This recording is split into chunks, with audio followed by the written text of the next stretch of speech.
এই ছেলেটি পুরো পৃথিবীকে সাদা কালো দেখত। মেট্রোর ভিড়ে সে ভুল করে সামনের সুন্দর মেয়েটিকে ছুঁয়ে ফেলে, আর তখনই ঘটে এক অদ্ভুত ঘটনা। লোকটির চোখে হঠাৎ চারপাশে সবকিছু রঙিন হতে শুরু করে। সে অবাক হয়ে মেয়েটির দিকে তাকিয়ে থাকে, কিন্তু মেয়েটি বিরক্ত হয়ে তাকে ধাক্কা দিয়ে সরিয়ে দেয়। মেয়েটি দূরে সরে যেতেই লোকটির রঙিন দুনিয়া আবার সাদা কালো হয়ে যায়। লোকটি বুঝতে পারে এই মেয়েটিকে ছুলেই সে রং দেখতে পায়, তাই সে সোজা মেয়েটির হাত চেপে ধরে। মেয়েটি তাকে বাধা দিলে সে তার দুই হাতই শক্ত করে ধরে রাখে। হারানো রং ফিরে পেয়ে লোকটি এতটাই পাগল হয়ে যায় যে মেয়েটির কোনো কথাই তার কানে যায় না। তাই মেয়েটি বিরক্ত হয়ে এক ঝটকায় ছেলেটির হাত মুচড়ে দেয়। স্টেশনের বাইরে আসার পর মেয়েটি অনুতপ্ত হয়, তাই সে যত্ন করে লোকটির ঘাড়ে পট্টি লাগিয়ে দেয় এবং নিজের স্কার্ফ তাকে পরিয়ে দেয়। আসলে তারা ছিল ছোটবেলার বন্ধু, কিন্তু তারা এটা জানতো না। ছেলেটি পুনরায় মার খাওয়ার ভয়ে সব সত্য কথা মেয়েটিকে খুলে বলে। সে জানায় একদিন রাস্তায় সে তার প্রাক্তন প্রেমিকাকে দেখে তার পিছু নেয়, কিন্তু ভিড়ের মাঝে সে তাকে হারিয়ে ফেলে, যার ফলে সে খুবই হতাশাগ্রস্ত হয়ে পড়ে। আর ঠিক সেই সময় তার চারপাশের পৃথিবী ধীরে ধীরে সাদা কালো হয়ে যায়। চশমা খুলে দেখার পরও কোনো লাভ হয় না,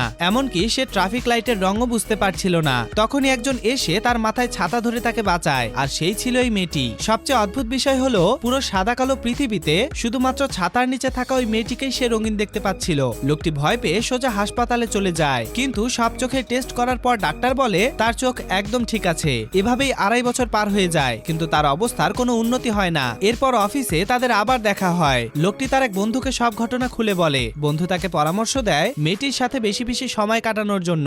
বন্ধুর কথা মতো সে মেয়েটির সাথে সময় কাটাতে শুরু করে। ধীরে ধীরে তারা একে অপরের প্রেমে পড়ে যায়, আর তাদের প্রথম চুম্বনের সাথে সাথেই লোকটির সাদা কালো দুনিয়া সারা জীবনের জন্য পুরোপুরি রঙিন হয়ে যায়।